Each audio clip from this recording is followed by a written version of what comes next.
আমাদের সংস্কৃতি, আমাদের সংস্কার সর্বদা থাকবে আমাদের সাথে। ভারতের মহান গ্রন্থ আর কাব্যের সম্পূর্ণ সংকলন। সাবস্ক্রাইব করুন তিলক। করেছেন আপনি শ্রেষ্ঠ মানব জাতি আর আমি বানর জাতি। তবুও যদি বন্ধুত্ব করতে চান তাহলে আমার হাত এমনভাবে ধরুন যেভাবে একজন পিতা তার পুত্রের হাত ধরে সামাল দেয়। মহারাজ, আমি অগ্নিদেবতার সামনে শপথ করে বলছি, আপনার পত্নীর অপহরণকারী বালিকে নিশ্চয়ই বধ করব, আর আপনাকে আপনার ঋত রাজ্য আর আপনার পত্নীকে ফিরিয়ে আনব।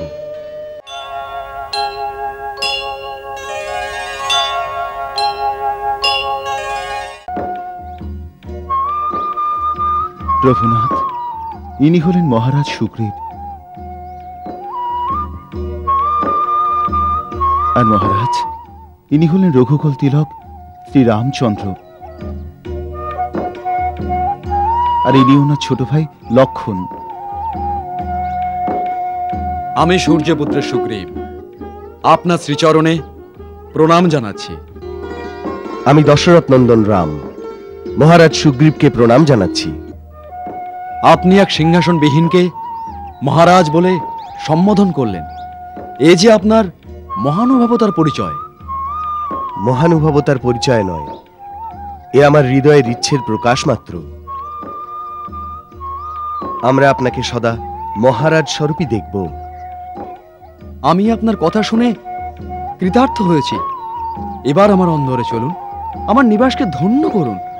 এদিকে আসুন, আসুন। আসুন প্রভু।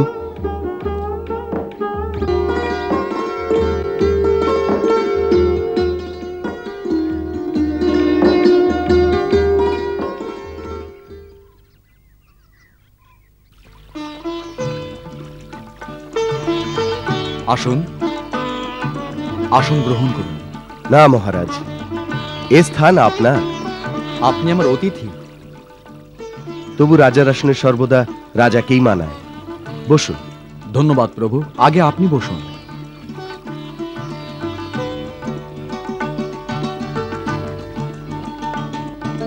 হে রাঘব, এ আমার মন্ত্রী বৃক্ষরাজ জাম্বুবান।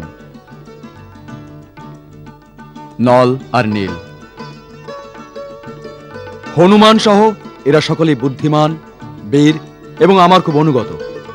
হে রাঘব, এরা আমার খুব কাছের এবং চলার পথের সঙ্গী।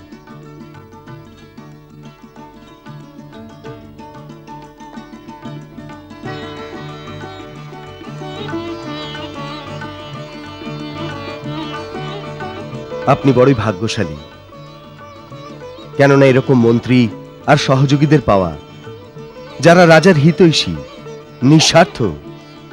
এদের সবার রাজাকে সঠিক পথ দেখানোর সাহসও আছে। এ বড়ই দুর্লভ। যার পাশে এরকম মন্ত্রী আছেন, সে রাজা দুর্ভাগ্যবশত কখনো বিপদের মধ্যেও যদি পড়ে যান, তার পুনর্বিজয়ী হবার সম্ভাবনা থাকে মহারাজ। হে রঘুকুল নন্দন, আপনার উদার বচনে আমরা সম্মানিত বোধ করছি। আপনারা আশায় আমাদের পূর্ণ বিশ্বাস জন্মেছে যে আপনারা দুজন বীর একে অপরের পরিপূরক হবেন। হনুমানের থেকে আপনার সমস্যার কথা আমরা জেনেছি। আমি মহারাজ সুগ্রীবের পক্ষে আপনাকে পূর্ণ আশ্বাস দিচ্ছি যে মহারাজ ওনার বিশ্বস্ত বানরদের সহায়তায় আপনার ভার্যা পূজনীয় সীতা দেবীর খোঁজ অবশ্যই করবেন, যাতে আপনি ওনাকে ওই রাক্ষসের হাত থেকে মুক্ত করতে পারেন। আপনার এই অভীষ্ট সিদ্ধ হয়ে গেলে আমরা অপেক্ষা করে থাকব যে মহারাজ সুগ্রীবের বড় ভাই বালি ওর রাজ্য, ওনার স্ত্রী দুজনকেই ছিনিয়ে নিয়েছেন। ওদের ফিরিয়ে দেওয়ার জন্য আপনি সহায়তা করবেন। এতে আপনাদের দুজনের এক রাজনৈতিক সন্ধিও হতে পারে। ক্ষমা করুন বৃক্ষরাজ, আমি এইভাবে মহারাজ সুগ্রীবের কোনো সহায়তা করতে পারবো না।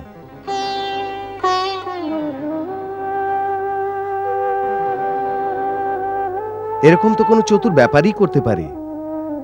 প্রথমে আপনি আমাদের সহায়তা করুন, পরে আমি আপনাদের সহায়তা করব, এটা উচিত নয়।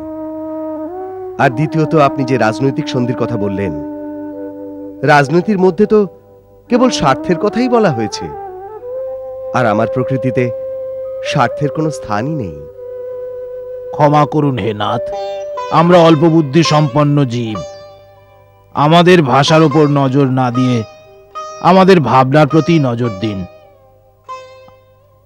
আমাদের ভাবনা পবিত্র। আমাদের সেই কথা বলুন যাতে আমরা বানর আর বৃক্ষ জাতির সমস্ত প্রাণী আপনার মতো মহামানবের সাথে সম্বন্ধ স্থাপন করতে পারি। সে একটাই সম্পর্ক বৃক্ষরাজ, যা শ্রেণী, জাতি, লোক, ধর্ম ও সমস্ত উঁচু নিচুর ভেদাভেদ ভেঙে একের সাথে অন্যের অটুট সম্বন্ধ স্থাপন করতে পারে। আর এই সম্পর্কই হল মিত্রতার সম্পর্ক। মহারাজ, আমি আপনার সাথে সেই সম্পর্ক জুড়তে চাই, যাতে কোনো শর্ত থাকবে না, কোনো লেনদেন থাকবে না, কোনো মিথ্যেই থাকবে না, যা স্বার্থ সীমা থেকে বড় হবে, আর যাতে কেবল এক বস্তুরই আদান প্রদান হবে, তা হল প্রেম। সন্ধি তো কেবল এক রাজার সাথে অন্য রাজারই হতে পারে মহারাজ, কিন্তু মিত্রতা এক রাজার সাথে ভিখিরিরও হতে পারে। এই জন্য হে সুগ্রীব, আমি তোমার কাছে মিত্রতার প্রস্তাব রাখছি।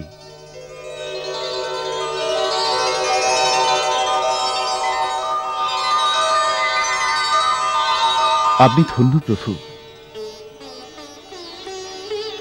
মিত্রতা এক পবিত্র বস্তু। আসল মিত্র সেই হতে পারে যে দেখে না সামনের জন শক্তিশালী না দুর্বল, তার কাছে ধন বা পদ আছে কিনা। মিত্র সেই হতে পারে যে মিত্রর জন্য বিনা শর্তে আপন প্রাণ বিসর্জন দিতে পারে।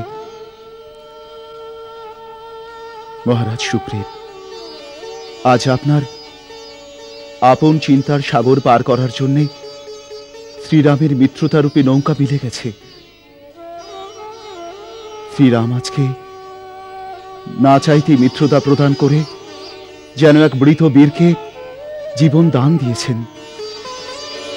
প্রভু, হনুমান সত্যি কথা বলেছেন। আপনি ধর্মের বিষয়ে অনেক কিছু জানেন, সবার উপর দয়াশীল। পবনপুত্র হনুমান আমার কাছে আপনার যথার্থ গুণের বর্ণনা করেছেন। আপনি শ্রেষ্ঠ মানব জাতি, আর আমি বানর জাতি। তবুও যদি বন্ধুত্ব করতে চান, তাহলে আমার হাত এমনভাবে ধরুন যেভাবে একজন পিতা তার পুত্রের হাত ধরে সামাল দেয়।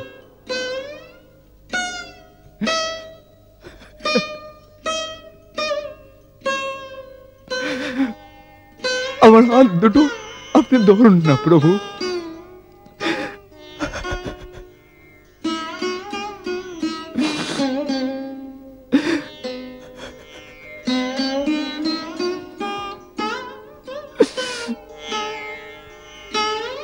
মহারাজ, আজ থেকে আমি আপনার হয়ে গেলাম।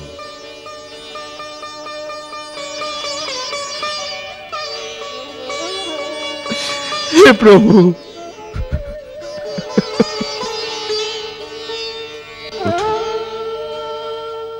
আমার বুকে আসুন। কপিরাজ, আপনি তো আমার মিত্র।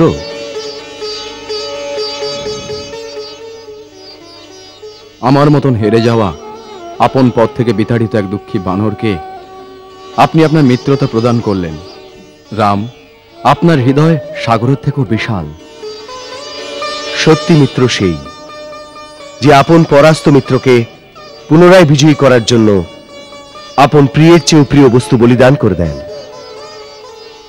হে সুগ্রীব, আমাদের রঘুবংশীয়দের আপন ধর্ম, আপন গৌরব প্রাণের চেয়েও প্রিয়। কিন্তু আপন মিত্রের সম্পর্কের জন্য আর তাকে বিজয়ী করার জন্য যদি আবশ্যক হয়, তো আমি তার বলিদান করে দেব। মিত্রতা পালন করতে গিয়ে যদি পাপ কর্ম করে আমাকে নরকেও যেতে হয়, তাও আমি স্বীকার করি। এটাই মিত্রতার আদর্শ, এটাই আমার শপথ।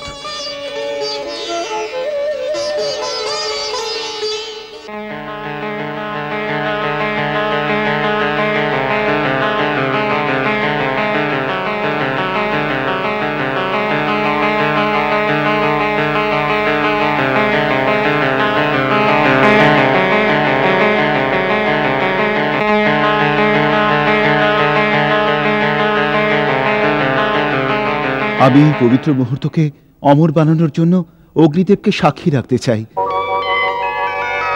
প্রভু, আপনারা দুজনে অগ্নিদেবকে প্রদক্ষিণ করুন, যাতে এই মৈত্রী বন্ধনে দেবতাদেরও আশীর্বাদ মেলে।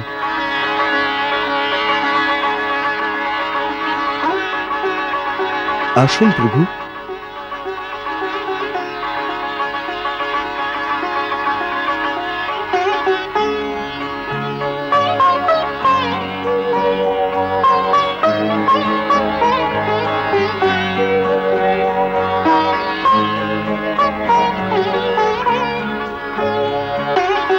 এই দিন প্রভু, অগ্নিদেবতাকে অর্পণ করুন।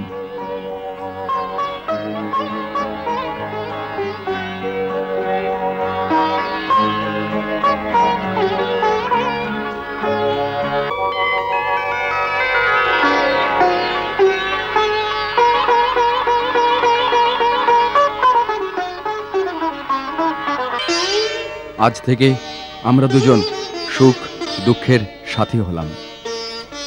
আজ থেকে যা কিছু আমার আছে তা আপনার হবে। সুখ, বৈভব, সাম্রাজ্য যা আজ আছে, যা পরেও হবে, ও সব কিছু আমার মতোই, আমার মিত্রের হবে। মিত্র, আমি আপনার ভাবনার কদর করি। আপনার মিত্র হওয়ার জন্য আমার প্রথম কর্তব্য, আমি আপনার সুখের ভাগ পরে নেব, প্রথমে আপনার দুঃখের ভাগ নেব। আমি অগ্নিদেবতার সামনে শপথ করে বলছি, আপনার পত্নীর অপহরণকারী বালিকে নিশ্চয়ই বধ করব, আর আপনাকে আপনার ঋতরাজ্য আর আপনার পত্নীকে ফিরিয়ে আনব। আমার মতোই আমার তেজস্বী বাণও অমোঘ, এর লক্ষ্য কখনো বৃথা যায় না। এ বাণ রোষে সর্পের মতো ছোটে, আর ইন্দ্রের বজ্রের মতো ভয়ঙ্কর আঘাত করতে পারে। হে মিত্র, আমরা যতই তপস্বীর বেশে থাকি, আমাদের কাছেই ক্ষত্রিয় বৃত্তিতে উৎপন্ন উৎসাহ এবং গুরুদের শিখিয়ে দেওয়া অস্ত্রবিদ্যা আছে। আমরা সেই উৎসাহ আর অস্ত্রবলের ভরসায় আপনাকে কথা দিচ্ছি, আমি শীঘ্রই ওই দুরাচারী বালিকে আমার এই বাণ ছুঁড়ে অবশ্যই মেরে ফেলব।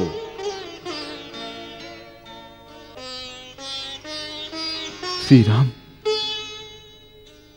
আপন দুঃখ ভুলে গিয়ে যার মিত্রের দুঃখ মনে থেকে যায়, তার মহানুভবতা মাপ্য কিভাবে?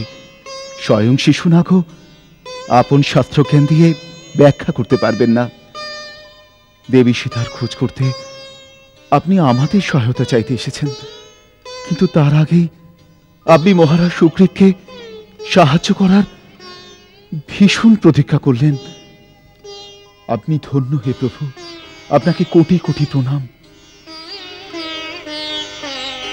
হে রাঘব, এক দুঃখীর কথা আরেক দুঃখী অনুভব করতে পারে, তাই আমিও আপনার এই মানসিক অবস্থার কথা বুঝতে পারছি। আমি অগ্নিকে সাক্ষী রেখে কথা দিলাম, আমি পুনরায় বানর সাম্রাজ্যের অধিপতি হতে পারি বা না পারি, আপনার ভার্যা দেবী সীতা পাতালে থাকেন বা আকাশে অথবা ভূমণ্ডলের যে কোনো কোণে, আমার বানররা ওকে অবশ্যই খুঁজে আনবে। যতদিন না আনবে ততদিন কেউ আমরা সুখে নিদ্রা যাব না। আপনি একবার আমাকে ওর খবর এনে দিন, বলুন ওই রাক্ষস কোথায় থাকে, ওর বংশ সমেত ওকে শেষ করে দেব আমি। ও ছল করে সীতাকে অপহরণ করে কেবল আমায় অপমান করেনি, রঘুকুলের পূর্বজদের কীর্তিকেও আঘাত করেছে। আপনি ওর বাসস্থান জানেন তো, আমাকে একবার বলে দিন, বাকি কাজ আমি স্বয়ং করে নেব।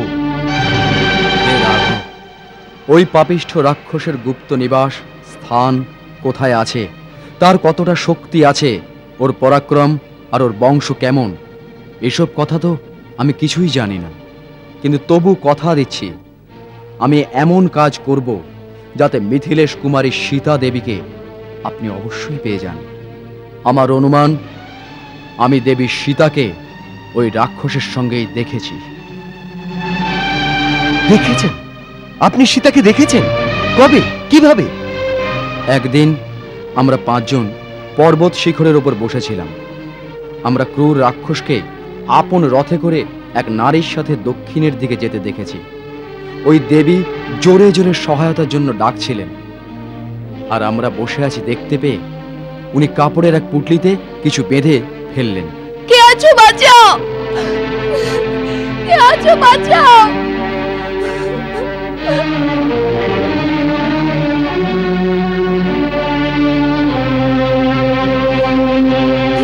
হে বনবাসী বৃন্দ, যদি আমার স্বামী আমায় খুঁজতে এখানে আসে, তাহলে এই ভূষণ তাকে দেখিয়ে দিও আর বলে দিও রাবণ আমাকে অপহরণ করেছে।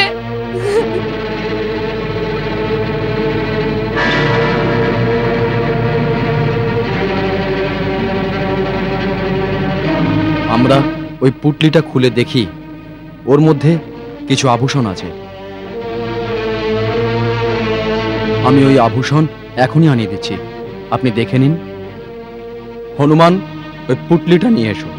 আনছি প্রভু।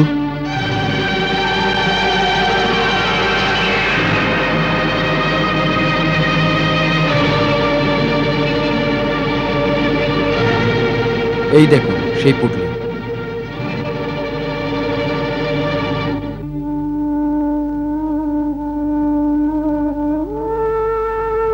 দেখুন তো এই আভূষণ সীতা দেবীর কিনা।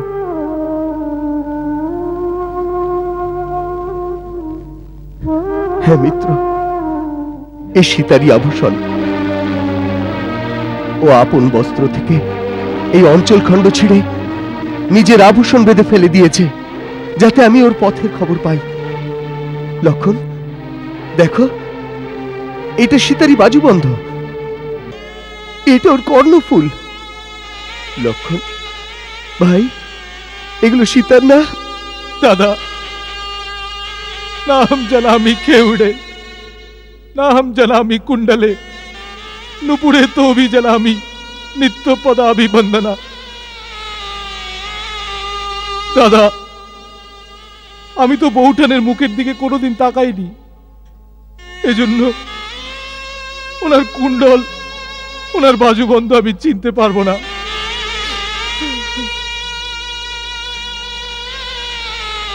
প্রতিদিন ওনার চরণ বন্দনা করার কারণে ওনার নূপুরকে চিনতে পাচ্ছি। এটা নিশ্চয়ই সেই নূপুর যা আমার বউঠানের চরণের শোভা বাড়াতো। হ্যাঁ লক্ষণ, যখন প্রাতঃকালে ও পুষ্প বাগানে পুষ্প চয়ন করতে যেত, তখন নূপুরের মধুর ধ্বনিতে সারা বন চমকে জেগে উঠত।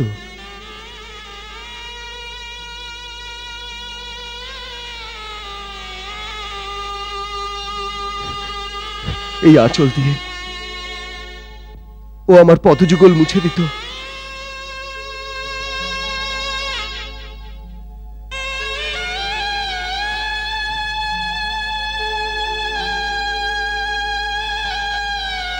আমার শ্বেতবিন্দু মুছে দিত।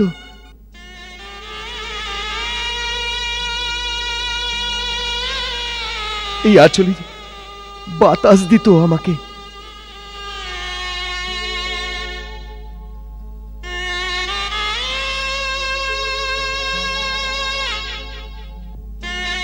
প্রাতঃকালে যখন আমি পুজো করে উঠতাম, তখন ও আঁচল চরণের তলে বিছিয়ে আমার চরণ ধুলি নিত।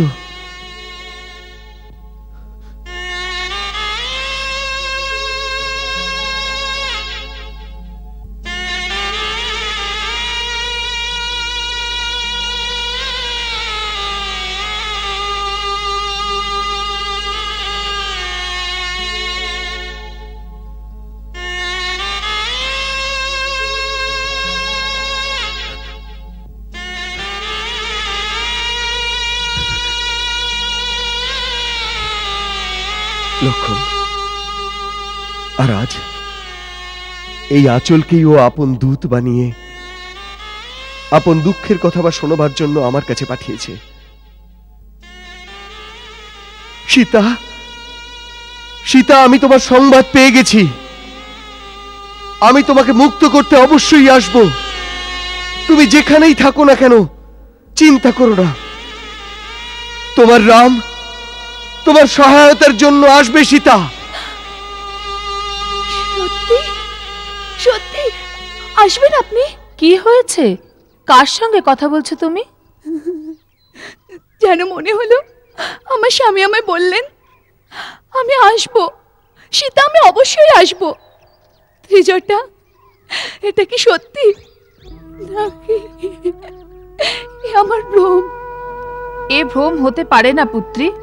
তুমি যেভাবে আপন সুখ ত্যাগ করে ওনার ধ্যানে মগ্ন হয়ে থাকো, তোমার হৃদয়ের বার্তা ওনার কাছে নিশ্চয়ই পৌঁছে গেছে। ওর আত্মাও এই কথা বলছে যে কথা তোমার আত্মা শুনতে পেয়েছে। সত্যি? হ্যাঁ পুত্রী, হৃদয় তো হৃদয়ের সাথেই ছুঁয়ে থাকে। কোথায় আছেন এই সময়? জানি না আমার খবর পেলেন কিনা। চোটেই হয়তো মারা গেছেন। তাহলে আমার খবরও নাকি কে দেবে? হ্যাঁ, পর্বত শিখরে কিছু লোককে দেখে আমি আমার ভূষণ ফেলেছিলাম। হতে পারে যে ওরা দুজন ওখানে পৌঁছে গেছে। আমার ভূষণ আর ছেঁড়া আঁচল নিশ্চয়ই চিনতে পারবেন। অবশ্যই চিনতে পারবেন। তুমি বিশ্বাস রাখো, উনি নিশ্চয়ই আসবেন। নাও, এবার তুমি কিছু খেয়ে নাও। একটু নিজের ওপর নজর দাও। কেমন উদ্ভ্রান্তের মতন পড়ে থাকো।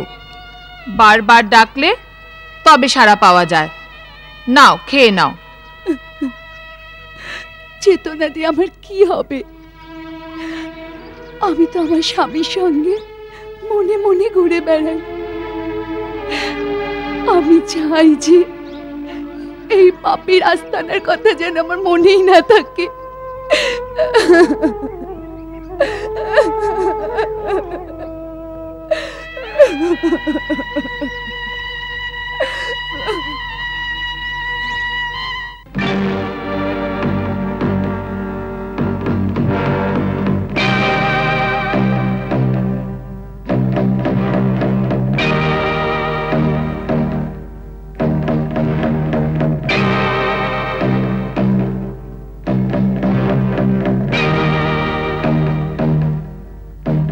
মহারানী তারা এখন কোথায়? উনি নিজের ঘরে। বলো আমি এসেছি।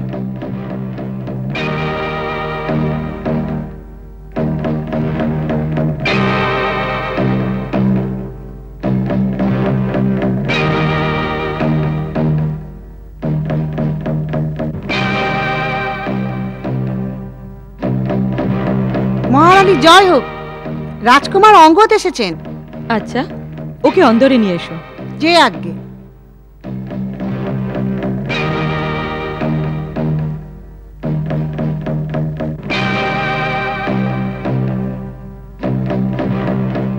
আপনি ভেতরে যান।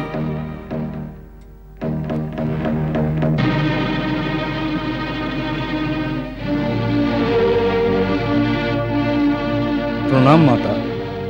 চিরজীবী হও। মৃগয়া থেকে এত তাড়াতাড়ি ফিরে এলে যে? আমি মৃগের জন্য পৌঁছতেই পারিনি, রাস্তা থেকে ফিরে এসেছি। কেন? ঋষিমুখ পর্বতে এক অদ্ভুত দৃশ্য দেখে আপনাকে সেই বৃত্তান্ত শোনাতে চলে এলাম। এমন কি অদ্ভুত দৃশ্য ছিল? মা, আমি ঋষিমুখ পর্বত পেরোচ্ছিলাম, তখন দেখলাম হনুমান আকাশ পথে যাচ্ছে। এ আর নতুন কথা কি? নতুন কথা এই যে মা, ওর কাঁধের উপরে দুই সুন্দর যুবক ধনুর্বাণ নিয়ে বসেছিল। তারপর? তারপর হনুমান ওদের বাইরে রেখে গোয়া থেকে সুগ্রীব কাকাকে ডেকে আনলো। তারপর? কাকাও ওদের খুব ভক্তিভরে প্রণাম করলেন, যেন ওরা মহান ব্যক্তি। তারপর? তারপর কাকা ওদের সম্মানের সাথে গুহার ভেতরে নিয়ে গেলেন। আমি ভাবলাম আপনাকে এসে খবরটা দিয়ে যাই, যাতে আপনি বাবাকে জানাতে পারেন। এটা খুবই ভালো করেছো। এটা ভাববার মতো কথা বটে। এমন কোন সে বড় বীরদের সাথে সুগ্রীব জোট বন্ধন করতে চলেছে? কেন? এটা তোমার পিতা মহারাজ বালির বিরুদ্ধে কোনো ষড়যন্ত্র হতে পারে। শত্রুর থেকে সদা সাবধান থাকা উচিত। সেই কারণেই আমি ফিরে এলাম। কিন্তু ওই দুই যুবক কারা হতে পারে? হনুমান ওদের নাম বলছিল শ্রীরাম আর লক্ষণ। শ্রীরাম আর লক্ষণ?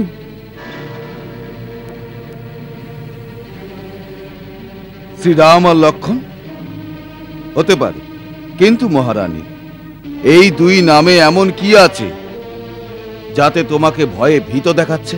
স্বামী, ওই দুজন অযোধ্যার রাজপুত্র। হোক না রাজপুত্র, ওরা আমার কি ক্ষতি করবে? নাথ, অযোধ্যার সূর্যবংশীয় রাজকুল আপন বীরত্বের জন্য খুবই প্রখ্যাত। বালিও আপন বীরত্বের জন্য 3 লোকেই প্রখ্যাত। নাথ, শত্রুকে কখনো দুর্বল ভাবা উচিত নয়। হনুমান ওদের নিয়ে এসেছে। সুগ্রীব অবশ্যই ওদের সাথে কোনো ষড়যন্ত্র রচনা করছে। রাজনীতি বলে যে, দেখো তারা, রাজনীতি আমাকে শিখিও না। রাজনীতি হচ্ছে শক্তিহীনদের আশ্রয়। সমুদ্র মন্থনের সময় সাগর থেকে তোমার যখন আবির্ভাব হলো, ওই সময় তোমাকে আমার ভালো লেগে গেল, তাই আমি তোমাকে গ্রহণ করলাম। কেউ তো বাধা দেয়নি। রাজনীতির কথা ভাবলে তো আমি তোমায় পেতাম না। এক শক্তিশালী বীরের এটাই রাজনীতি। আমাকে রীতিনীতি শিখিও না। আমি কোনো রাজপুত্রকে ভয় পাই না। কিন্তু সুগ্রীব? সুগ্রীব ও তো এক কাপুরুষ। ওর উপর আমার ক্রোধ নয়, দয়া হয়। ও আমার ছোট ভাই, এই কথা ভাবতে আমার লজ্জা হয়। আমার সঙ্গে যুদ্ধে ও আমাকে মেরে দিত বা ও মরে যেত, তাহলে আমি ওকে সম্মান জানাতাম। কিন্তু ও কাপুরুষের মতন পালিয়ে গেছে। এমন কাপুরুষের সঙ্গে যুদ্ধ করাটাই অসম্মানের। কিন্তু স্বামী। ছাড়ো তারা, এমন সুন্দর মুহূর্তে বাজে কথা বলে সময় নষ্ট করো না। এই সময় আমি সঙ্গীত শুনবো। নিশ্চয়ই স্বামী। রাজনর্তকীকে বলো মহারাজ স্মরণ করেছেন। স্বামী, আপনি যা বলছেন তাই ঠিক। তবুও আমাদের কোনো গুপ্তচরকে পাঠিয়ে এখনই খবর নেওয়া উচিত যে ওই দুজনের সাথে সুগ্রীবের কি বাক্যালাপ চলছে। আর যদি আপনার বিরুদ্ধে কোনো ষড়যন্ত্র হয় তাহলে তা এখনই বন্ধ করা উচিত। দেখো তারা, যদি ওই দুজন সুগ্রীবের সাথে কোনো সন্ধি করে, তার দুটো অর্থ। হয় ওদের কোনো সাহায্যের আবশ্যকতা আছে, অথবা ওরা মূর্খ। মূর্খ? হ্যাঁ, মূর্খ। কেননা কোনো বুদ্ধিমান রাজা বা রাজপুত্র এমন কোনো রাজার সঙ্গে সন্ধি করবে না যে আপন রাজ্য থেকে বিতাড়িত হয়েছে, যার কাছে শক্তি নেই, আপন সিংহাসন নেই। ওর সঙ্গে সন্ধি করা তাদেরই বিরুদ্ধে যাবে। কার বিরুদ্ধে স্বামী? তার বিরুদ্ধে, তুমি যাকে রাজনীতি বলছো।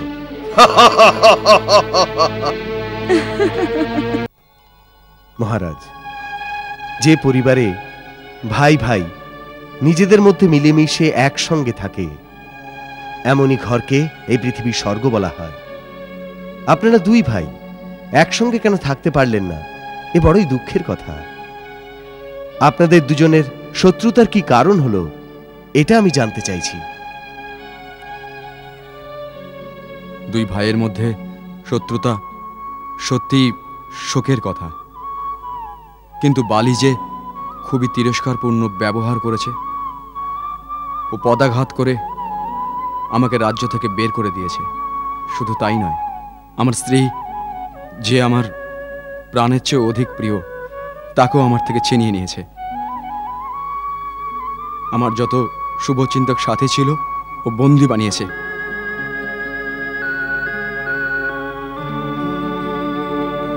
এইসব কথা মনে পড়লেই আমার আত্মা প্রতিশোধের জ্বালায় জ্বলতে থাকে। এই অন্তর্জ্বালাকে শান্ত করুন মিত্র। এই জ্বালা তো কেবল বালির রক্তেই শান্ত হতে পারে রাঘব।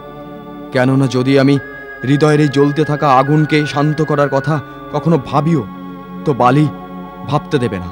আমাকে আর আমার সাথীদের প্রাণে মারার জন্য কাউকে না কাউকে এখানে পাঠাতেই থাকে। এজন্য আমরা সবাই ওর ভয়েই থাকি। আপনাকে দেখার পর যখন গুপ্তচর সংবাদ দিল, তাতে কিছুক্ষণের জন্য আমরা ভয় পেয়েছিলাম যে আপনি ওই দুষ্টেরই পাঠানো হবেন, আমাদের মারতে এসেছেন। এজন্যই আমরা পবনপুত্রকে ছদ্মবেশে আপনার পরিচয় জানার জন্য পাঠিয়েছিলাম। এ অবস্থা তো খুবই গম্ভীর, কেননা যখন কোনো পুরুষ বল হারিয়ে এই প্রকার উৎসাহহীন হয়ে পড়ে, তখন তার জীবনে প্রতি মুহূর্ত, প্রতি ক্ষণ এক ভয় ও শঙ্কার মধ্যে কাটতে থাকে। তখন তার মধ্যে কোনো পৌরুষ, সাহস বা পৌরুষত্বের ভাব উদয় হতে পারে না। এমন পুরুষ কখনো বিজয়ী হতে পারে না। যে বিজয়ী হবার স্বপ্ন দেখে না, সে যুদ্ধের প্রস্তুতি কি করে নেবে? আমি আপনাকে এভাবে বলছি, তার জন্য আমার ধৃষ্টতা ক্ষমা করবেন মহারাজ, কিন্তু শাস্ত্রে বলে, वसने वाहत कृच्छे वा भये वा जीव तांतके भूमि संस्वे स्वया बुद्धया धृतमान ना सिद्धति। অর্থাৎ শোকে, অর্থ সংকটে অথবা প্রাণান্তকারী ভয় উপস্থিত হলে পরে যে নিজের বুদ্ধি বলে দুঃখ নিবারণের উপায় ভেবে ধৈর্য ধরতে পারে, সে দুঃখকেও জয় করতে পারে। এই জন্য আপনি শোক ও ভয়কে আপনার উপর প্রভাব বিস্তার করতে দেবেন না, বরং প্রসন্ন চিত্ত হয়ে পৌরুষত্বের আশ্রয় নিন। আমি মিত্র হিসেবে পরামর্শ দিচ্ছি, কোনো উপদেশ দিচ্ছি না। আপনি ঠিকই বলেছেন হে লক্ষণ, কিন্তু যার শত্রু বালির মতো শক্তিশালী হয়, যার সারা ধরিত্রীতে কোথাও আশ্রয় মেলে না, তার পক্ষে ধৈর্য ধারণ করা বড়ই কঠিন কাজ। এখন আপনারা দুজনে এসে গেছেন, আমার সাহস বেড়ে গেছে, আমি আশার আলো দেখতে পাচ্ছি। আশা কখনো ত্যাগ করা উচিত নয় মিত্র। লক্ষণ ঠিকই বলেছে, যে আশা রাখে সে সদাই বিজয়ী হয়। প্রভু, কথাটা শুনতে ভালো লাগে, কিন্তু আপনি বালির শক্তি অনুমান করতে পারছেন না। যুদ্ধের সময় বালি যখন আমার উপর মুষ্টিঘাত করছিল, তখন মনে হচ্ছিল ওটা হাত নয়, যেন ইন্দ্রের বজ্র। কিন্তু আপনি ওর এমন কি ক্ষতি করেছেন যে ও আপনার উপর এত অত্যাচার করলো? কিছুই করিনি প্রভু, আমি সর্বদা ওকে সেবাই করে গেছি। পিতার মৃত্যুর পর বালি রাজা হলো আর আমি যুবরাজ হলাম। তখন থেকেই এক দাসের মতো ওর সেবা করে গেছি। আমাদের কিষ্কিন্ধা নগরী এই ধরনের নিচে এক গুহার মধ্যে অবস্থিত। নগরীর মধ্যে আমাদের রাজধানী। আমরা ওখানে পরম আনন্দে দিন কাটাতাম, বালি তারার সঙ্গে আর আমি আমার পত্নী রুমার সঙ্গে। আমার মনে কখনো বালির প্রতি লেশমাত্র ঈর্ষার ভাব ছিল না। সেই সময় মায়াবী নামে এক পরাক্রমী দানবের সঙ্গে স্ত্রীর কারণে বালির ঘোর শত্রুতা হয়ে গিয়েছিল। মায়াবী ছিল ময়দানবের পুত্র দুন্দুবির বড় ভাই। একদিন মধ্যরাতের সময় ওই মায়াবী নামক দানব কিষ্কিন্ধাপুরীর সিংহ দুয়ারে এসে ভৈরবনাথ করতে করতে বালিকে যুদ্ধের জন্য আহ্বান করল। বালি, ও বালি, কোথায় গেলি তুই? বেরিয়ে আয় বলছি। বালি, কোথায় লুকালি তুই? বালি, আরে ও বালি, বালি, বেরিয়ে আয় বলছি। কোথায় গেলি তুই? নিজের বীরত্বের উপর তো খুব গর্ব না? মায়াবী দানব আজ তোকে যুদ্ধের জন্য আহ্বান করছে। যদি সাহস থাকে তো আমার সাথে এসে লড়, না হলে এই কিষ্কিন্ধা নগরী আমার অধিকারে ছেড়ে দে। বালি,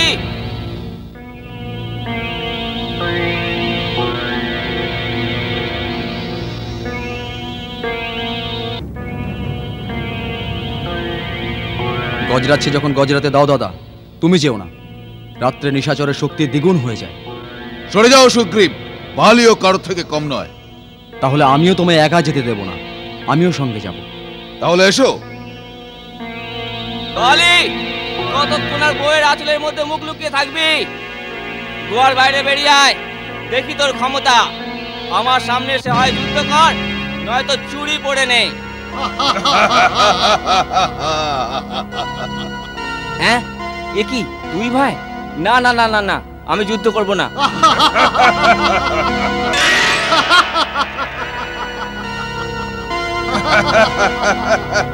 আমাদের দুই ভাইকে একসঙ্গে আসতে দেখে মায়াবী দানব ভয়ে ভীত হয়ে পালাচ্ছিল। তখন আমরা দুই ভাইতে তীব্র বেগের পিছু নিলাম।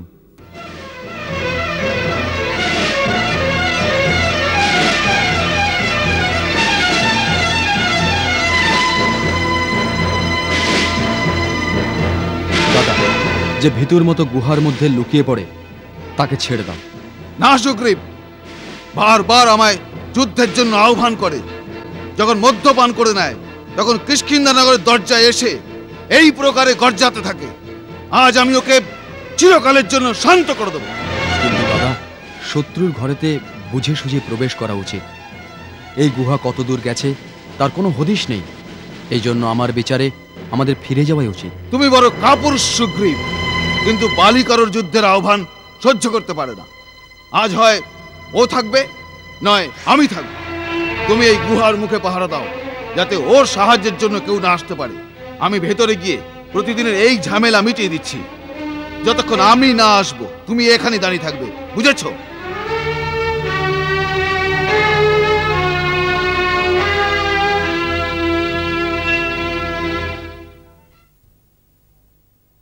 বালির আজ্ঞা পালনের জন্য আমি গুহার বাইরে দাঁড়িয়ে প্রতীক্ষা করতে লাগলাম।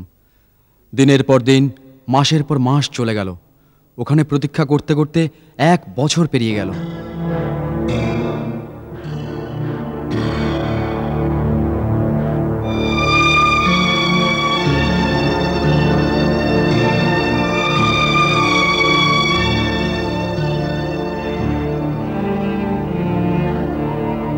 ভাতৃপ্রেমে আমার হৃদয়ে ব্যাকুল হতে লাগলো।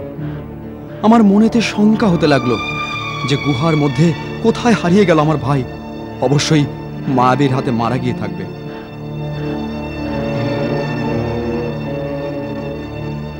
দীর্ঘ প্রতীক্ষার পর একদিন হঠাৎ আচমকা আমি দেখলাম যে গুহার মধ্যে থেকে ফিনকি দিয়ে রক্তের ধারা ছুটে বের হয়ে আসছে, সঙ্গে গর্জনের আওয়াজও শুনতে পেলাম। আহ আহ আহ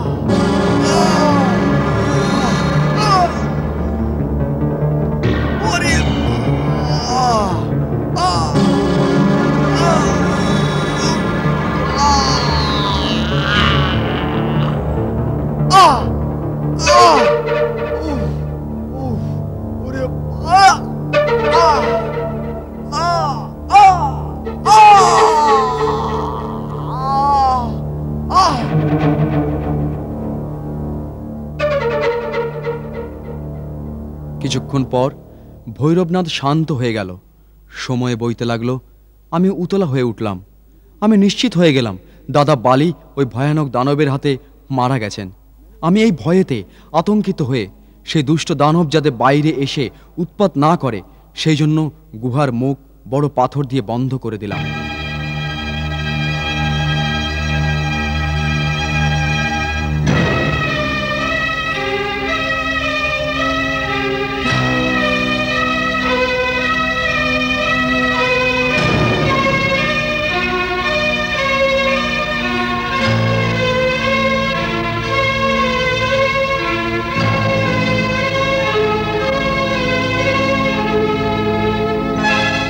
শোকে ব্যাকুল হয়ে আমি কিষ্কিন্ধাপুরে ফিরে এলাম।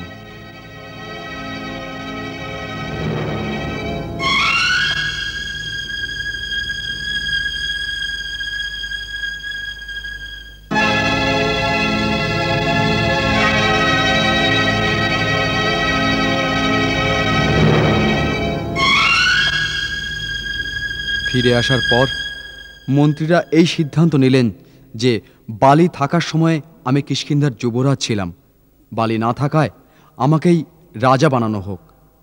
আমি আপনাকে সত্যি কথা বলছি যে আমি আপন ভাইয়ের মৃত্যুর শোকেতে এতই কষ্টে ছিলাম যে আপন রাজ্যাভিষেকও কোনো রুচি ছিল না।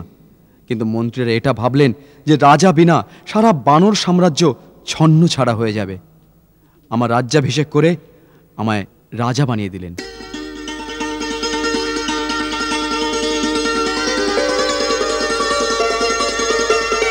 মহারাজ সুগ্রীবের জয় হোক, মহারাজ সুগ্রীবের জয় হোক, মহারাজ সুগ্রীবের জয় হোক, মহারাজ সুগ্রীবের জয় হোক। এদিকে বালি বাস্তবে মরে যায়নি। যে রক্ত গুহা থেকে বেরিয়ে আসছিল তা আসলে মায়াবী দানবের, যাকে বালি মেরেছিল, হত্যা করেছিল।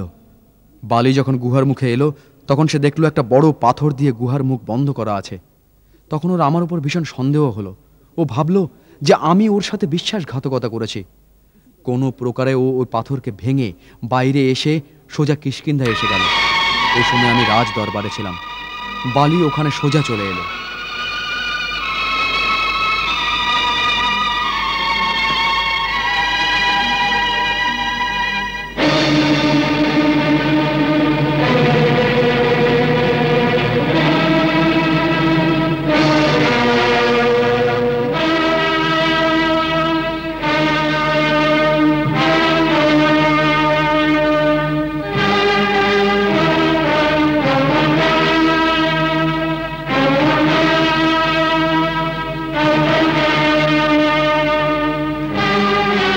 দাদা, তুমি?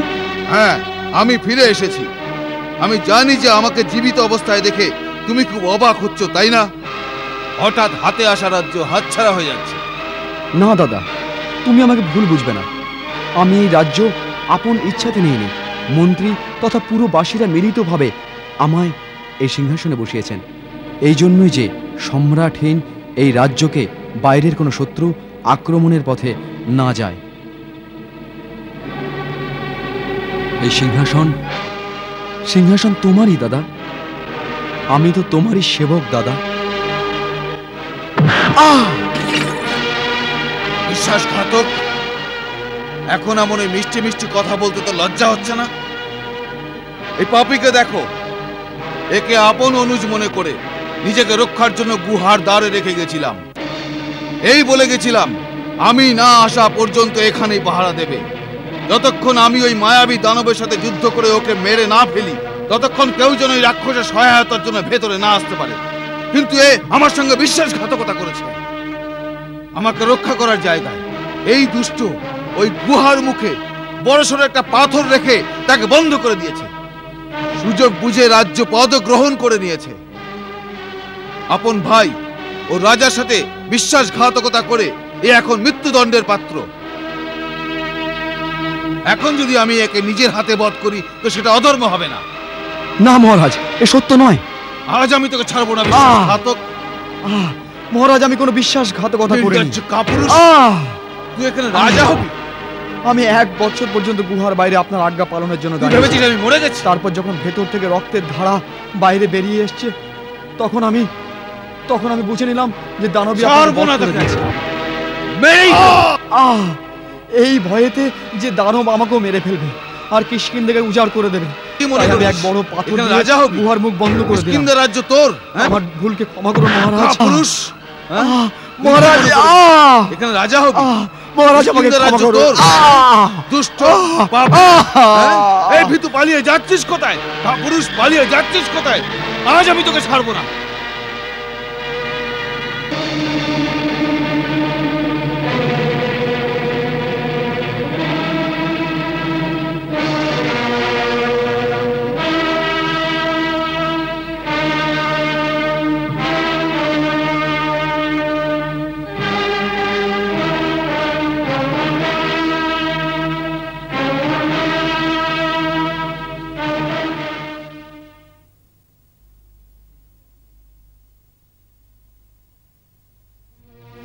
আমি বারবার ক্ষমা প্রার্থনা করলাম, কিন্তু ওই নির্দয়ী কিঞ্চিত দয়াও দেখালো না। সেই সময় ও আমাকে মেরে ফেলতো, কিন্তু আমি কোনো প্রকারে প্রাণ বাঁচিয়ে ওখান থেকে পালিয়েছি। ধরিত্রী 4 কোণেতে আমার পিছু নিয়েছে। বালির ভয়েতে আমাকে কেউ আশ্রয় দেয়নি। যখন আমার কোনো সুরক্ষিত স্থান মিলল না, তখন আমি এই ঋষিমুখ পর্বতে চলে আসি। কেননা মাতঙ্গ মুনির অভিশাপে বালি এখানে আসতে পারবে না। সমস্ত পৃথিবীর পর এটাই সেই স্থান যা বালির থেকে সুরক্ষিত। কিন্তু ঋষিমুখ পর্বতের উপর উনি কেন আসতে পারবেন না?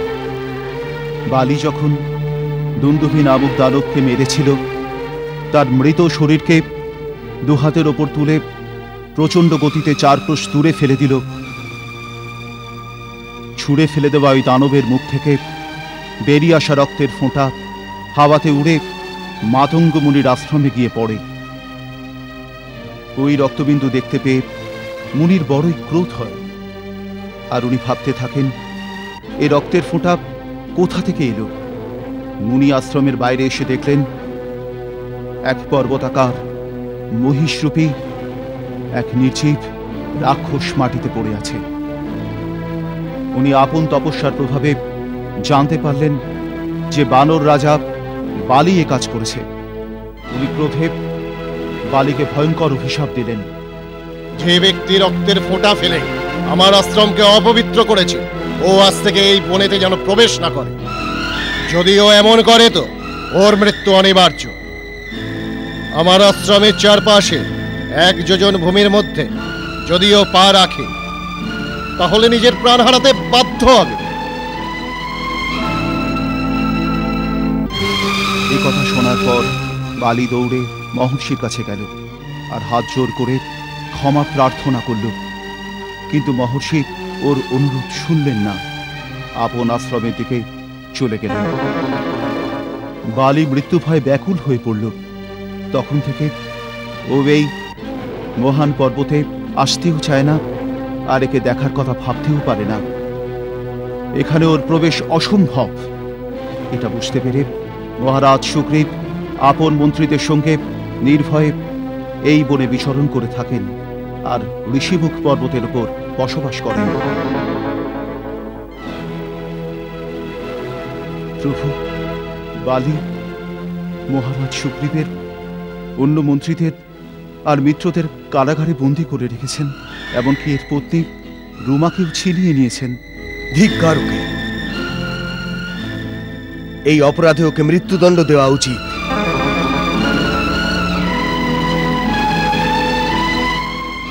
এই সময় মহারাজ সুগ্রীবের জীবন অপমান আর তিরস্কারে ভরে রয়েছে।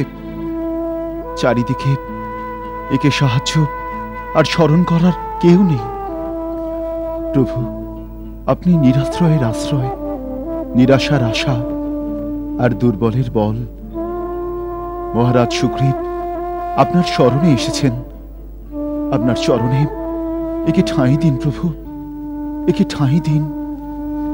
হে মহাবীর, রঘুকুলের এটাই রীতি, তার শরণে আসা কারুর দোষগুণ বিচার করে না। শরণাগতকে রক্ষা করাই তাদের প্রধান ধর্ম। আমার পূর্বজ মহারাজ সেবীও এক শরণাগত পক্ষীর জন্য স্বয়ং আত্মবলি দিয়েছিলেন। তাদের এই বংশজ রাম আজ আপনাদের সবার সামনে প্রতিজ্ঞা করছে, কাল সূর্যাস্ত হওয়ার আগে মহারাজ সুগ্রীবকে ওনার রাজ্য এবং ওনার পত্নী দুই ফিরিয়ে দেওয়া হবে। আর ওই অহংকারী বালি আপন পাপের চরম শাস্তি পাবে।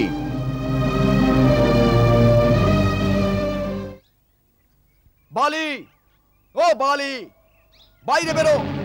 আজ আমি তোকে ছাড়বো না। আজ আমি আমার অপমানের বদলা নেব। শক্তি আছে তো বাইরে আয়, আমার সঙ্গে যুদ্ধ কর।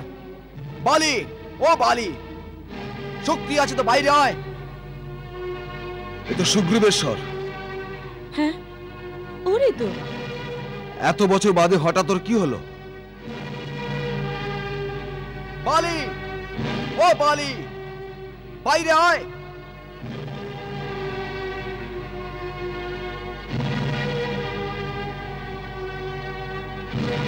আপনি ছেড়ে দিন স্বামী, ও কিছুক্ষণ চিৎকার করে নিজেই চলে যাবে।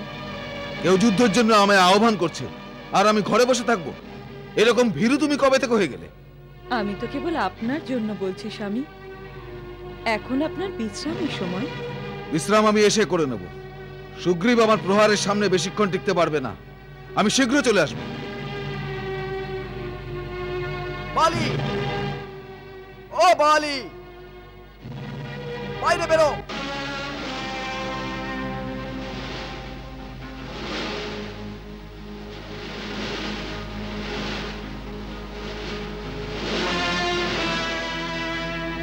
বর্তলে কোনো ইঁদুর? এ কেমন তোর আত্মহত্যা চেষ্টা? যা লুকিয়ে পড়, লুকিয়ে পড় আপন করতে গিয়ে যা। প্রলাপ করিস না বালি, যুদ্ধ কর, যুদ্ধ। আচ্ছা, তো পিঁপড়েরও আজ পাগনা গজিয়েছে। চল চল খোলা ময়দানে, চল চল। তাই চল।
আমি বারবার লক্ষ্য স্থির করছি, কিন্তু দুই ভাইয়ের মধ্যে এত মিল। একটু অসাবধানতা অর্থকে অনর্থ করে দিতে পারি। আমি এই বাণ ছুটতে পারি না।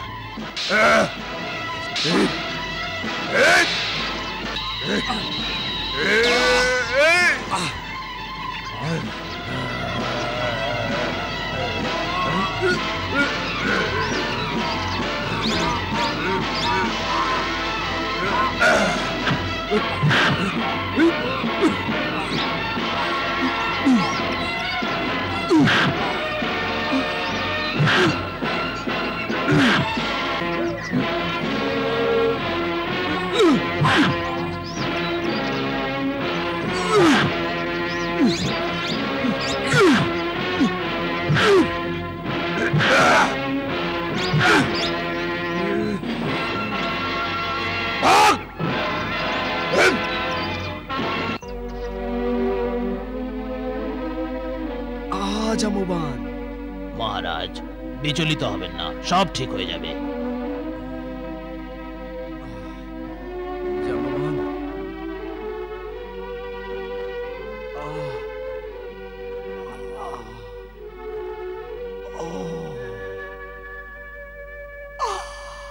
জামওয়ান,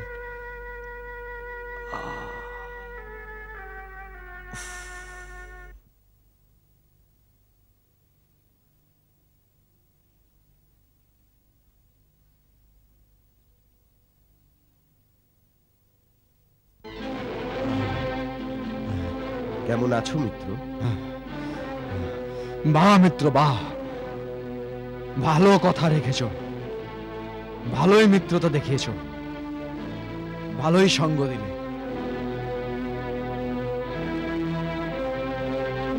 তোমার কি খুব ব্যথা লেগেছে?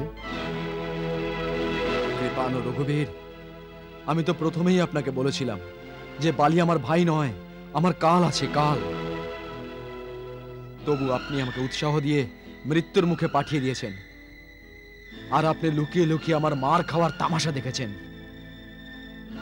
রঘুনন্দন, আপনি এরকম কেন করলেন? আপনি আমাকে প্রথমে সত্যি সত্যি কেন বলে দিলেন না বালিকে মারবেন না? তাহলে আমি লোক হাসাতে যেতাম না।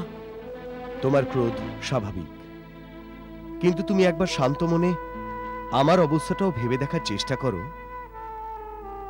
তোমরা দুজন বেশভূষা, কাঁধ, চালচলন সবকিছুতেই এক সমান। তোমরা দুই ভাই, রূপেও একই রকম। তোমাদের দুজনের মধ্যে এত মিল, আমি বিভ্রান্ত হয়েছিলাম। যদি আমার ভুলে আমার বাণ তোমার হৃদয়কে বিদীর্ণ করে দিত, কেমন ধর্ম সংকট হতো আমার। আমার স্মরণে আসা আমার মিত্রকে বধ করার কলঙ্ক রঘুকুলের কীর্তিকে মাটিতে মিশিয়ে দিত। এই কারণেই আমি শত্রু সংহারক বাণ ছাড়িনি, আর তোমাকেও এত কষ্ট সহ্য করতে হলো।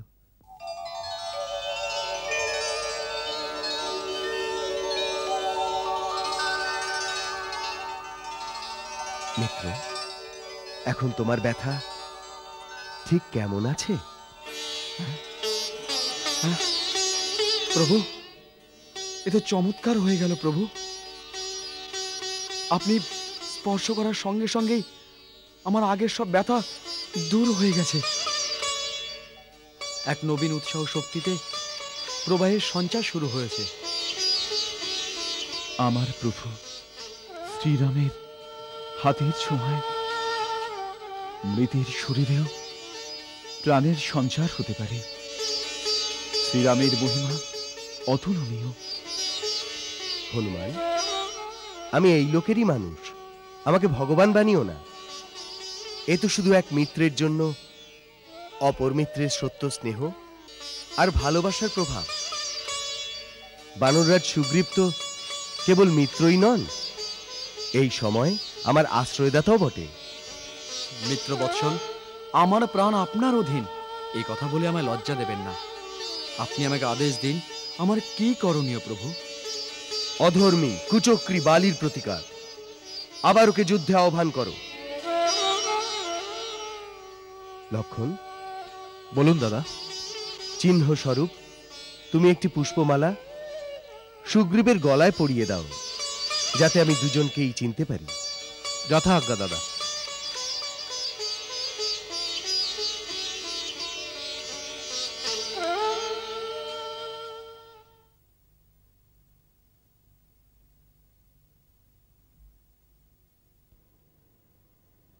দুধ নিন স্বামী। বালি, কাপুরুষ, লজ্জায় ডুবে মর। যুদ্ধ থেকে পালিয়ে পত্নীর আঁচলের তলায় গিয়ে লুকিয়েছিস। সাহস থাকে তো বাইরে আয়। সুগ্রীব থেকে যুদ্ধের জন্য আহ্বান করছে। বাইরে আয় বালি। দেখেছো তারা, আজ তোমার বোন রুমার বিধবা হওয়া সুনিশ্চিত। বালির হাতে তার ভাইয়ের বধ কেউ আটকাতে পারবে না। স্বামী, স্বামী, বর্ষার সময় ফুঁসে ওঠা নদীর মতো ক্রোধকে কাবু করে শান্ত চিত্তে আমার একটা মিনতি শুনে নিন প্রভু। আমার এই ক্রোধ সুগ্রীবের গর্দান ভাঙার পরেই কমবে, তখন বলে নিও যাবো না। দেখেছো, ও আমার দাঁড়াতে এসে আমাকে যুদ্ধে আহ্বান করছে। স্বামী, পর নয়, আপনারই ভাই হয়।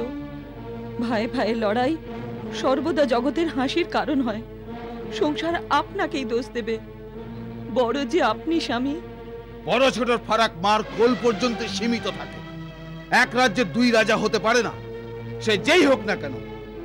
সুগ্রীব স্বার্থপর, লোভীও বটে, রাজত্বের মোহ আছে। ওর রাজত্বের মোহ আছে তো আপনার রাজত্বের মত্ততা আছে স্বামী। তারা আমার পত্নী হয়েও আস্থা নেই আমার শক্তির ওপর। কাপুরুষ বানাতে চাও আমাকে? না না স্বামী, বীরের চেয়েও বীর আপনি। আপনার মুখোমুখি হওয়ার শক্তি ত্রিভুবনে কারুর নেই। কিন্তু বীরত্বের অহংকারে বিবেক শূন্য হয়ে যাওয়া বিনাশের কারণ হতে পারে স্বামী। কার বিনাশ? না, আবেগ ত্যাগ করুন, একটু বিচার করুন। আপনার হাতে মার খেয়ে পরাস্ত হয়ে রণভূমি থেকে পালিয়ে গিয়ে কোন শক্তির জোরে আপনাকে পুনরায় যুদ্ধে আহ্বান করে? অঙ্গদ আমাকে প্রথমেই সতর্ক করেছিল। হনুমান দুজন মানব তপস্বীকে সুগ্রীবের সহায়তার জন্য নিয়ে গিয়েছিল। ওই তপস্বী মানব পুত্র পাহাড়ের মতন দুর্ভেদ্য, অটল, অজেয় বালির কি অনিষ্ট করবে? ওই তপস্বীরা সাধারণ মানব পুত্র নয় স্বামী। ওদের পুরো বিবরণ পেয়ে গেছি।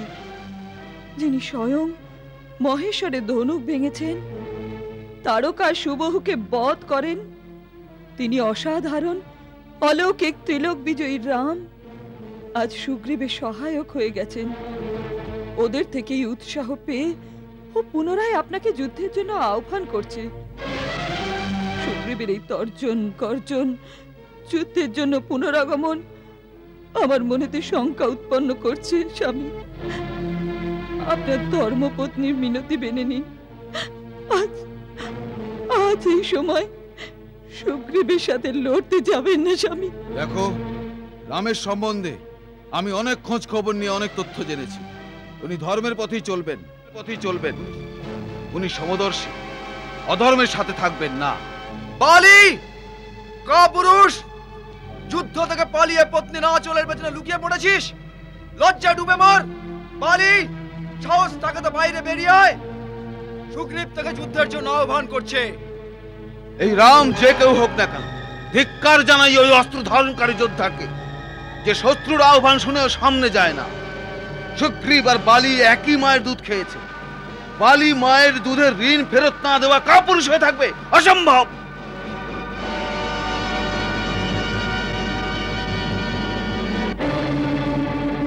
স্বামী,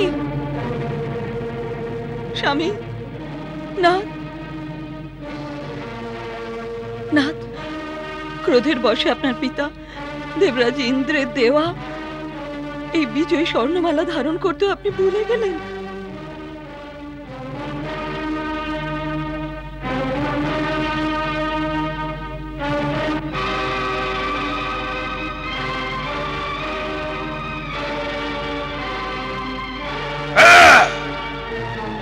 স্বামী, নাথ।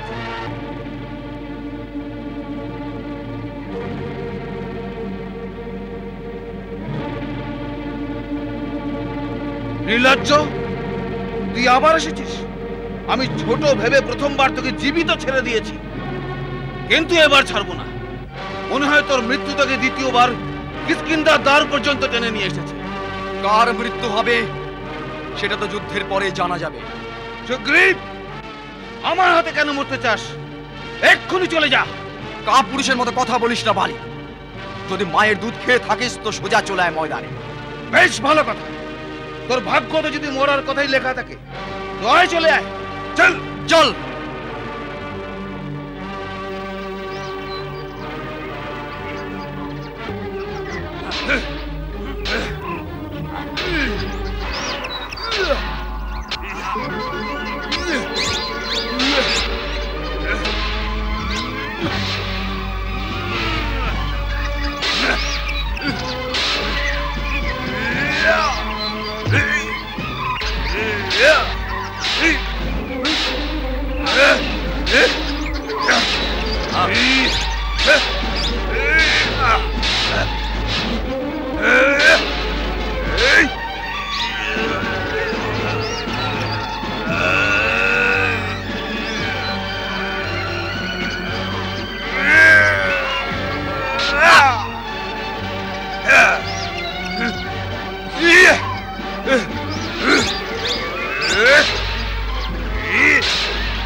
চল চল, আমি মরিনি, ছল করে মারা হয়েছে। তুই ছল করেছিস আমার সাথে। তুই কুলাঙ্গার সুগ্রীব, ভীতু, কাপুরুষ। পরাজিত হয়ে কাপুরুষের মতন অস্ত্র দিয়ে আমার উপর প্রহার করেছিস। তুই সৎ ভাবিস নিজেকে। আরে বর্বর, তুই আপন জাতির সাথে বিশ্বাসঘাতকতা করেছিস, দ্রোহ করেছিস, দেশদ্রোহ করেছিস। ধিক্কার তোর উপর।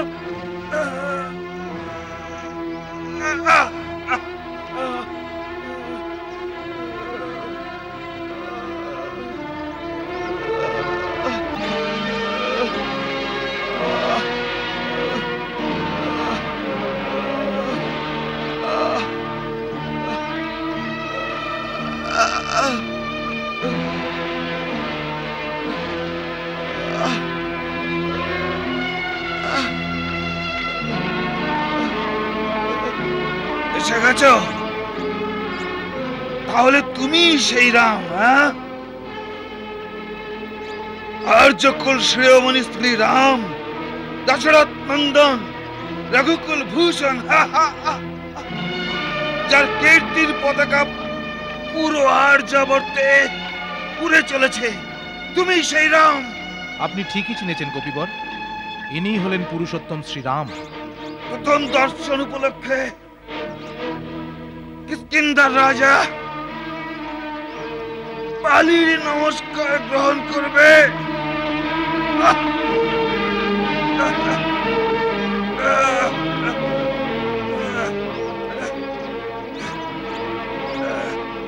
হে ধর্ম ধ্বজাধারী মর্যাদা পুরুষোত্তম শ্রীরাম,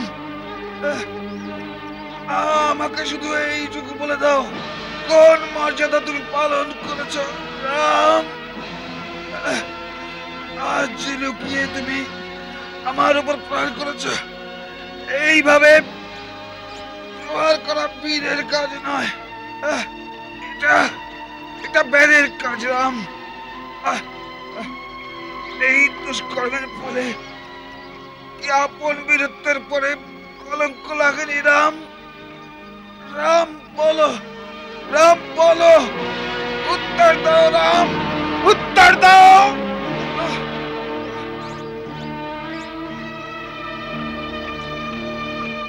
হনুমান, বালির বুক থেকে বানটা বের করে নাও, ওর কষ্ট কমে যাবে।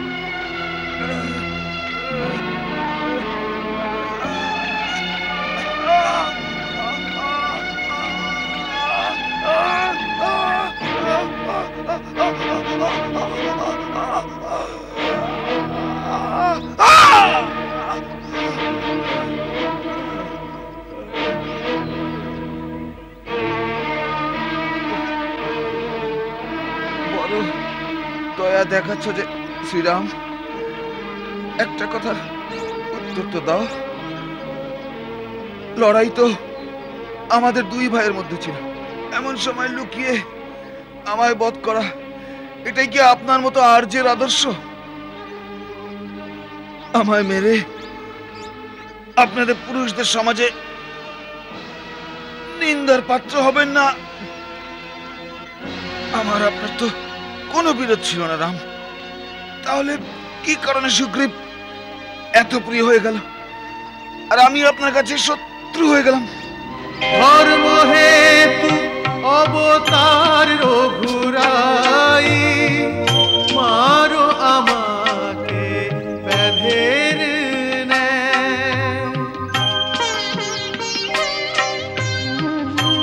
আমি বৈরি সুগ্রীব হলো প্রিয়, বলো বলো নাথ কেন মোরে মারো, কারণ বলো কেন মোরে মারো। রাম, আমি কেন তোমার শত্রু হয়ে গেলাম? মিত্রের শত্রু শত্রুই হয়। সুগ্রীব আমার মিত্র, তুমি ওর প্রতি যে অন্যায় করেছো তথা তোমার পাপের দণ্ড দেওয়ার জন্য আমি তোমাকে বধ করার প্রতিজ্ঞা করেছিলাম।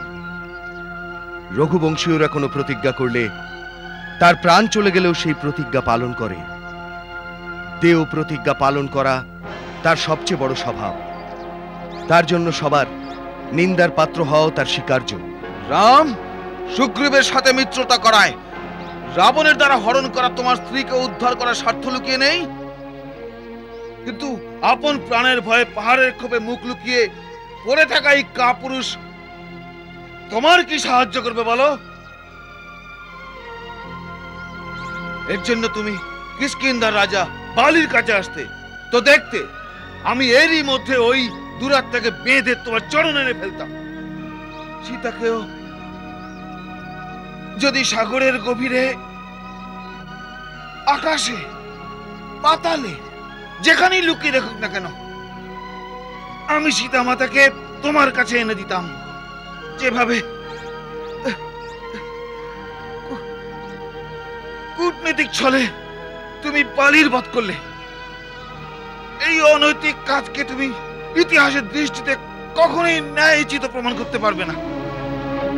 যে জন্মায় সে অবশ্যই মরে, তার জন্য আমার কোনো অনুতাপ নেই।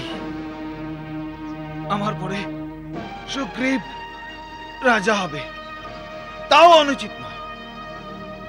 অনুচিত এইটুকুই যে তুমি আমাকে রণভূমিতে আমার সাথে বীরের মতো যুদ্ধ করে আমাকে মারুনি, আমাকে অধর্মীর মতো মেরেছো।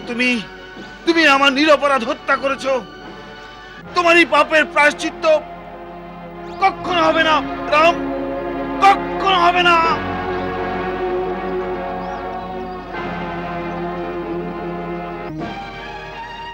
বানররাজ, আজ মরণোন্মুখ অবস্থায় পৌঁছে তুমি যে ধর্ম, সৎকর্ম আর নীতির দোহাই দিচ্ছ, নিজের জীবিতকালে ওই ধর্ম, সৎকর্ম, ন্যায় আর নীতির বিচার তুমি স্বপ্নেও করনি।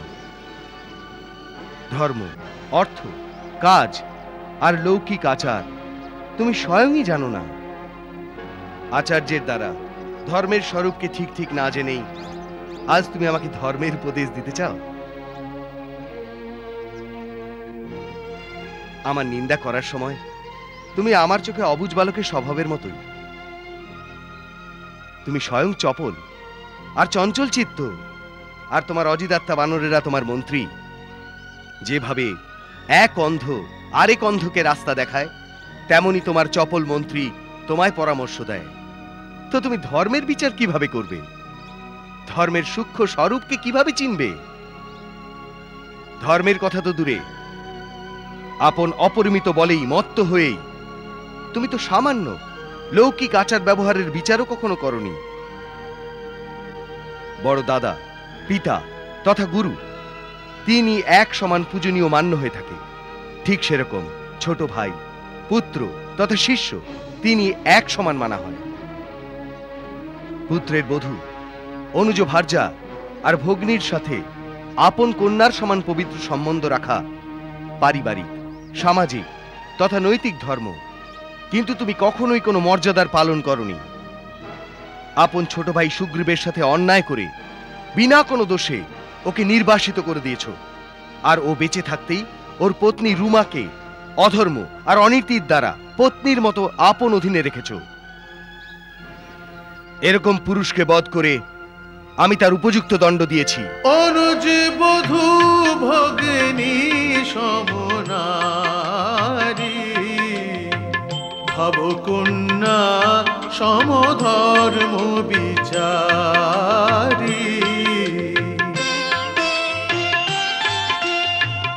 এদের কুদৃষ্টি যদি কেউ দেয়, তাকে বধিলে কোনো পাপ না হয়, তাকে বধিলে কোনো পাপ না হয়। যদি এ আমার পাপী হয়, তাহলে দণ্ড দেবার অধিকার কেবল রাজারই হয়ে থাকে।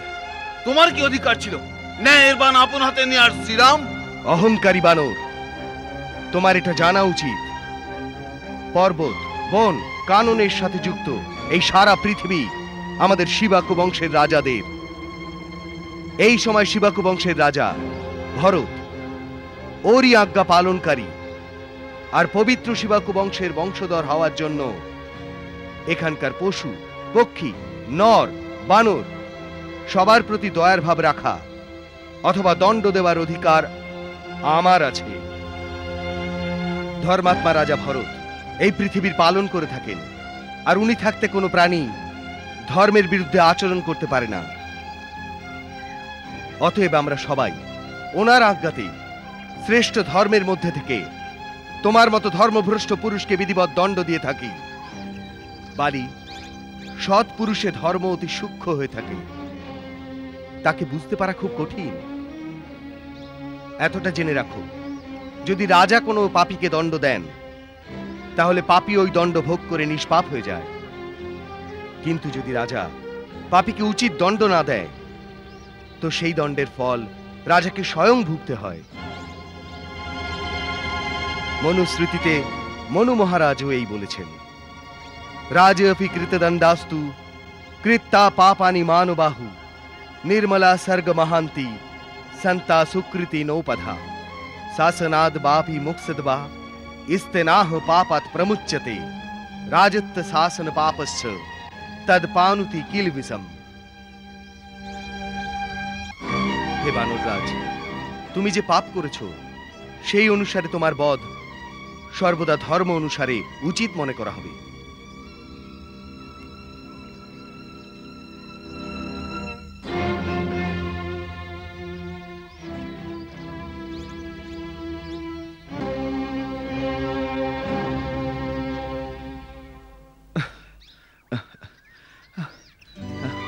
হে দেবতারূপী মানব শ্রেষ্ঠ, ছল চাতুরি, দম্ভ, অহংকার আমার চোখের সামনে থেকে সরে গেছে।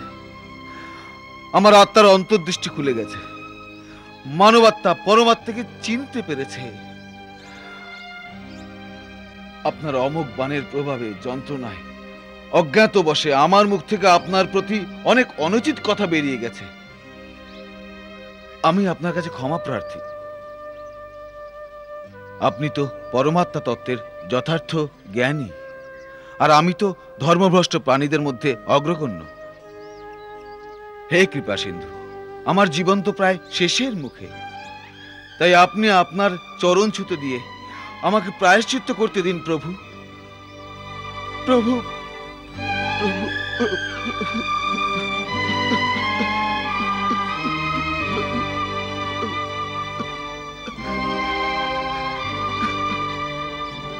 হে বানররাজ, প্রায়শ্চিত্ত তো তোমার দণ্ড পাওয়াতেই হয়ে গেছে। মনু বলেছেন, রাজার থেকে দণ্ড পেয়ে মানুষ পুনরায় পাপহীন আর পবিত্র হয়ে যায়। তো হে রাজন, তুমি এখন নিষ্পাপ, এজন্য অধীর হয়েও না। আপন মন থেকে মৃত্যুর ভয় সন্তাপ দূর করো।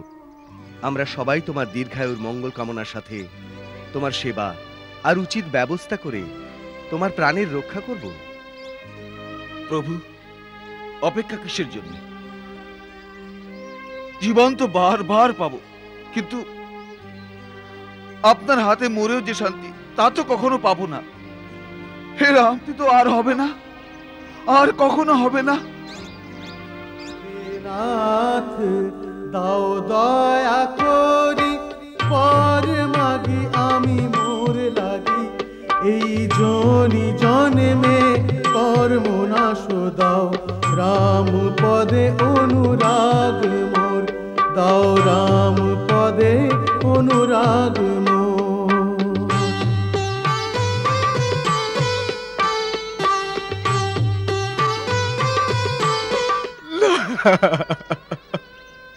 স্বামী, না না স্বামী, না।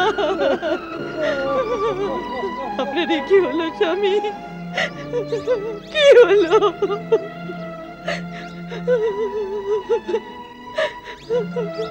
কিষ্কিন্ধার রত্ন সিংহাসনের রাজা, আপনার স্থান তো এখানে নয়।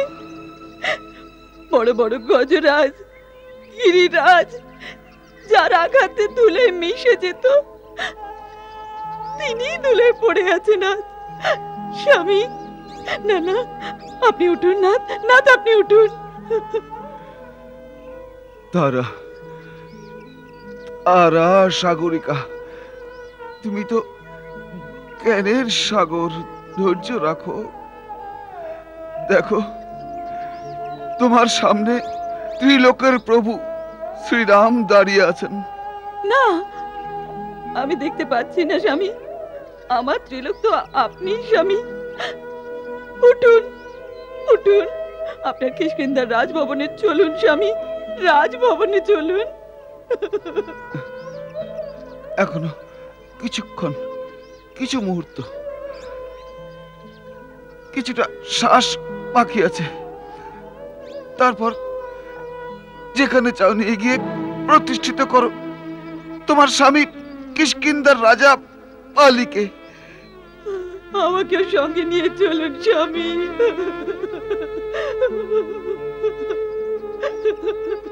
তারা, আজ পর্যন্ত কেউ কাউকে সঙ্গে নিয়ে যেতে পারেনি, এটাই ধ্রুব সত্য।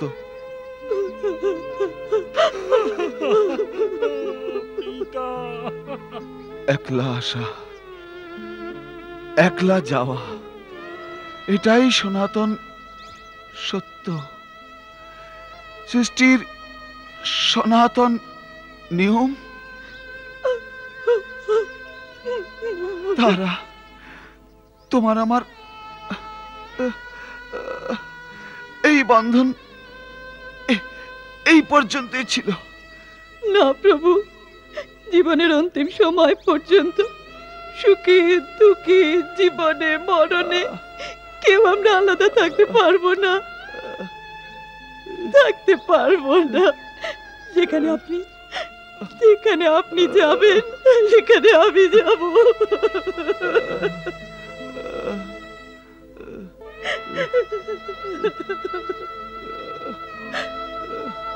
দেবী, পূজনীয় পতি পরায়ণা, আপনার এই কান্না, এই শোক অনন্ত পথযাত্রীর পথিকের আত্মার জন্য বেদনার কারণ হবে।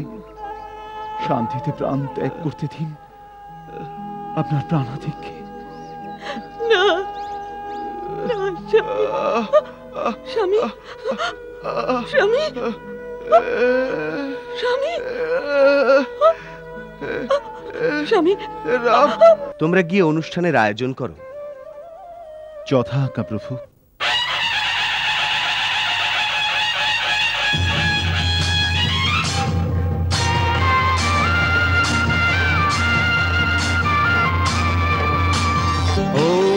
स्वस्ति न इन्द्रो वेदश्रवाः स्वस्ति न पूषा विश्ववेदाः स्वस्ति नस्तारक्षो अरिष्टनेमि स्वस्ति नो बृहस्पतिर्दधातु।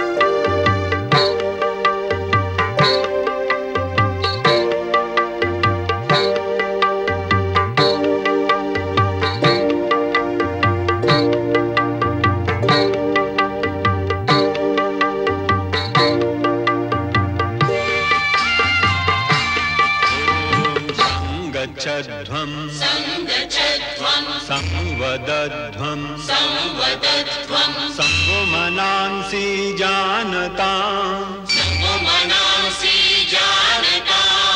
देवाभागं यथा पूर्वे संजानाना उपासते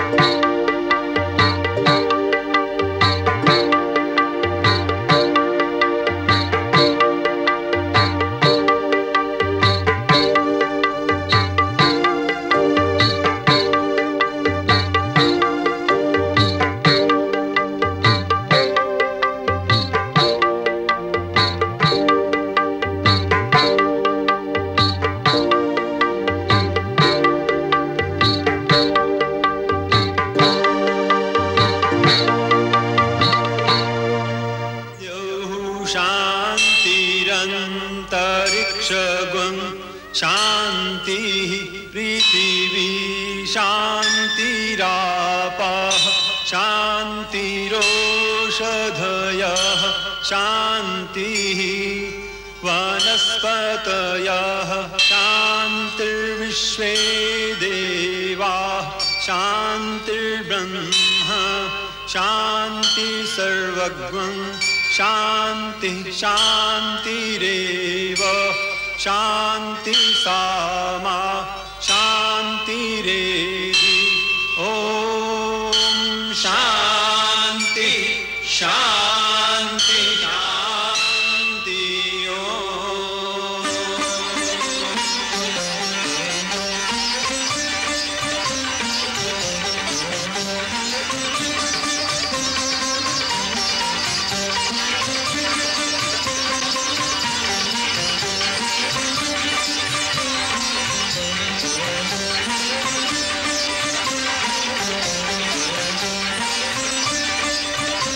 মহারাজ সুগ্রীবের মহারাজ সুগ্রীবের মহারাজ সুগ্রীবের মহারাজ সুগ্রীবের মহারাজ সুগ্রীবের মহারাজ সুগ্রীবের মহারাজ সুগ্রীবের মহারাজ সুগ্রীবের মহারাজ সুগ্রীবের মহারাজ সুগ্রীবের। হে প্রভু, এসব কিছু আপনারই দান। আমি আপনার কাছে আশীর্বাদ নিতে এসেছি। অঙ্গদ, এসব এনারই শ্রীচরণের মহিমা। এনার শ্রীচরণে প্রণাম করো বৎস।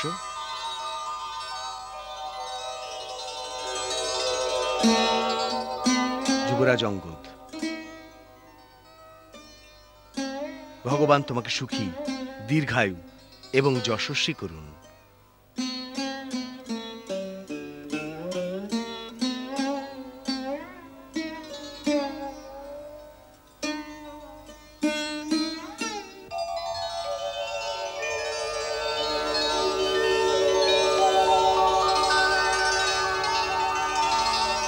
কিষ্কিন্ধাপতি মহারাজ সুগ্রীব, ভগবান পুণ্ডরীকাক্ষ আপনাকে একজন আদর্শ প্রজাবৎসল রাজা হওয়ার যোগ্যতা দান করুন।